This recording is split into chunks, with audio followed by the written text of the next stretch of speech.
سب نے مفسرین نے اپنی اپنی بات لکھی۔ میرے استاذ گرامی یہاں فرمایا کرتے تھے، بھائی اگر تو دنیا میں اپنے بیٹے کو دھوپ میں بیٹھا دیکھے تو تیرا دل پھٹ جاتا ہے، یہ دھوپ میں کیوں بیٹھا ہے؟ اس کو شرک سے بچا، شرک اکبر سے بھی بچا، اصغر سے بھی بچا، خفی اور جلی دونوں قسم کے شرک سے بچا۔ دنیا میں تیرا بیٹا دھوپ میں ہو تجھ سے برداشت نہیں ہوتا، بتا اگر تیرا بیٹا جہنم میں گیا تو تجھے کیسے برداشت ہوگا؟ آگ میں جلتا ہوا تجھے، اسے اللہ سے جوڑ دے، اسے رسول اللہ صلی اللہ علیہ وسلم کا غلام بنا دے۔ میرے نبی کریم سید عالم صلی اللہ علیہ وسلم نے فرمایا جب تیرا بیٹا 7 سال کا ہو جائے تو اسے مسجد لے کے جا، 3 سال تک لے کے جا مسجد، 10 سال کا نماز نہ پڑھے تو سزا دے، 3 سال تک خود اپنے ہاتھوں سے ٹریننگ دے، اسے مسجد لے جا، آداب مسجد بتا، اسے نماز سکھا، تو خود لے کر کے جا، بھیجنے کا نہیں کہا۔ فرمایا جب بچہ 7 سال کا ہو جائے تو اسے مسجد، بڑی محنت کرتے ہیں ہم بیٹے کو بنگلہ دینے کے لیے، بینک بیلنس دینے کے لیے، دن رات ایک کر دیتے ہیں، خدارا اسے نمازی بنانے کی بھی محنت کرو۔ حضرت بابا فرید الدین گنج شکر رحمت اللہ تعالیٰ علیہ کی اماں کہتی ہیں جب میرا بیٹا پیدا ہونے والا تھا تو میں رب کی بارگاہ میں دعا کرتی تھی، اللہ اگر تو مجھے بیٹا دے تو اس طرح کا دینا بیٹا میرا ہو پر بندہ تیرا ہو، اے اللہ اگر بیٹا دینا تو اس طرح کا دینا، میرے اللہ اس طرح کی مجھے اولاد دینا کہ دودھ وہ میری چھاتی سے پیے پر شکر تیرا ادا کرے، اے اللہ اگر بیٹا دینا تو اس طرح کا دینا کہ قوت روٹی روزی وہ زمین پہ کھائے لیکن اسی زمین پر وہ تیرے دین کا سپاہی بھی بنے، وہ مجاہد فی سبیل اللہ بھی بنے۔ حضرت بابا صاحب کہتے ہیں مجھے شکر پسند تھی، اماں بڑے جتن کرتی ہے بیٹے کے لیے، بڑا کچھ کرتی ہے، وہ بیٹے روٹی ٹائم پہ کھانا فلاں کا، کہتے ہیں مجھے شکر پسند تھی۔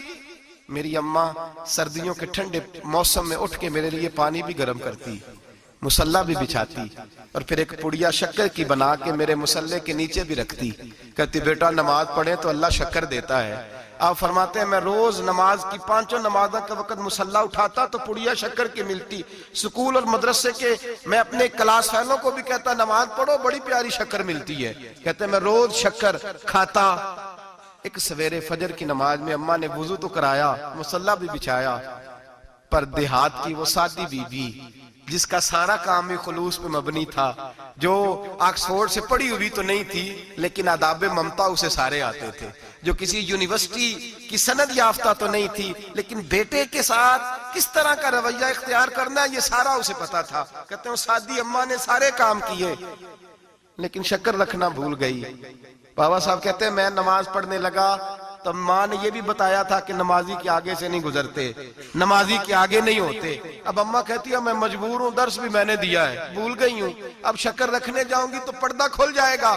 ایک کونے میں لگ کے ماں روئی، بیٹے کی شفا کے لیے نہیں، بیٹے کی نوکری کے لیے نہیں، بیٹے کے اچھے مستقبل کے لیے نہیں، ماں روئی، آنسو بہے تو کہتی کیا ہے، اے اللہ میں اسے اپنے آگے جھکانے کو جتن تھوڑی کرتی تھی، تیرا بنانے کے جتن کرتی تھی، اے اللہ مہربانی فرما میری پردے داری کر، اگر راز کھل گیا تو میرا فرید نماز نہ چھوڑ جائے۔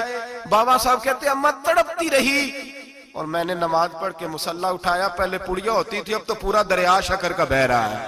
فرماتے ہیں میں نے وہ اٹھائی شکر کھائی اور میں نے چیخ کے کہا اماں جلدی آج بڑی لذیذ ہے، آج شکر کوئی انوکھی ہے، اور آج تو کمال شکر دی ہے میرے اللہ نے، ایک پڑیا کی جگہ پورا دریا بہ رہا ہے۔ بابا صاحب رحمت اللہ علیہ فرماتے ہیں میری اماں آئی اور میری اماں نے بازو کھولے تو ماں کی ممتا ہی بتاتی ہے کہ اللہ کی رحمت کس طرح کی ہوتی ہے۔ کہتے ہیں میں نے اماں کے سینے سے لگا تو اماں رو کے کہنے لگی بیٹے پہلے میں شکر دیتی تھی، آج شکر بنانے والے نے شکر عطا فرمائی ہے۔ ساری زندگی پیشانی سے سجدے کا نور نہیں گیا، ساری زندگی وہ لذت عبادت نہیں گئی، اس لیے کہ استاد نے ڈنڈے سے نمازی نہیں بنایا تھا، اس لیے کہ پیر صاحب نے یہ کہا کہ نمازی نہیں بنایا تھا کہ نماز پڑھو گے تو روٹی میں برکت ہو جائے گی، اس لیے کہ علامہ صاحب کا وہ بات سن کے ہم نمازی نہیں بنے تھے کہ جس نماز میں بتایا جاتا ہے کہ بیماریاں ختم ہو جائیں گی نماز پڑھنے سے، اماں نے رب سے جوڑنے کے لیے نمازی بنایا تھا۔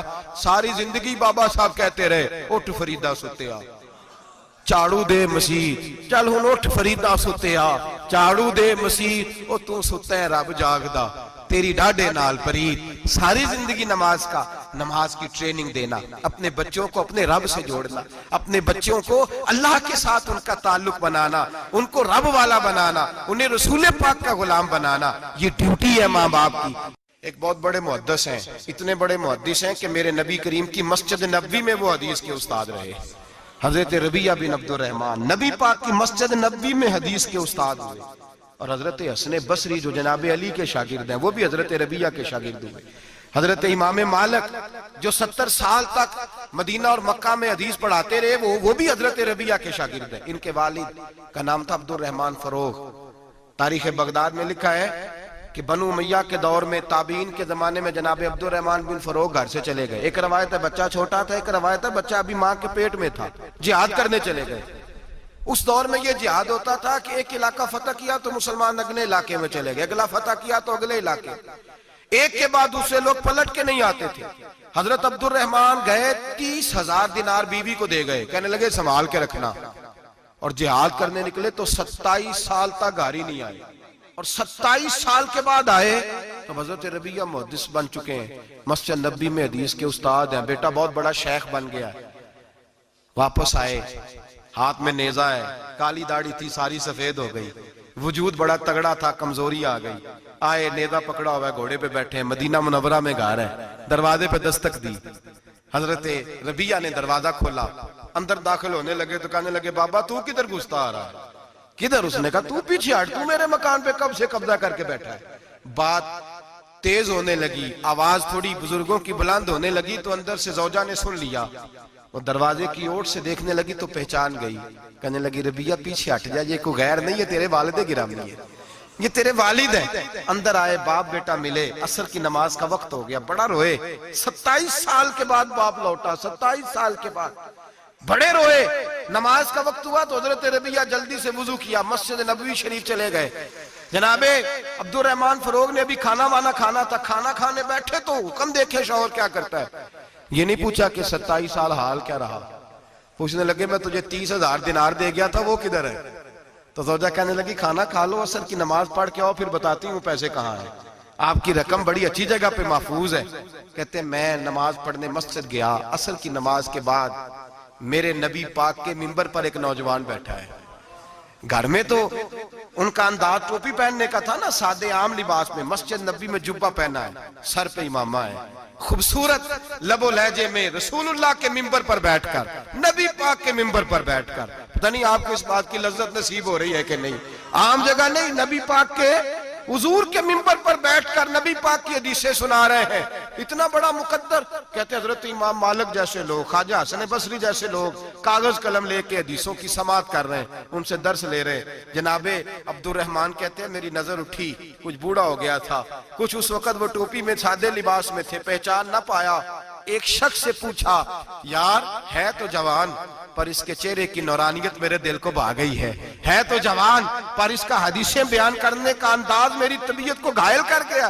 ये कौन है जो नबी पाक की मस्जिद में बैठ के हदीसें बयान कर रहा है? तो कहते इमाम मालिक कहने लगे बाबा जी चुप कर जाओ, हमारे उस्ताद के बारे में ऊंचे लबो लहजे में बात ना करना, देखते नहीं कितने कितने लोग बैठे हुए खामोशी से। तो मैंने कहा मुझे भी तो बता दो ना है कौन? तो कहने लगे कोई अब्दुर रहमान फरोग नाम के बुजुर्ग हैं, ये उनके बेटे हैं, रबिया नाम है।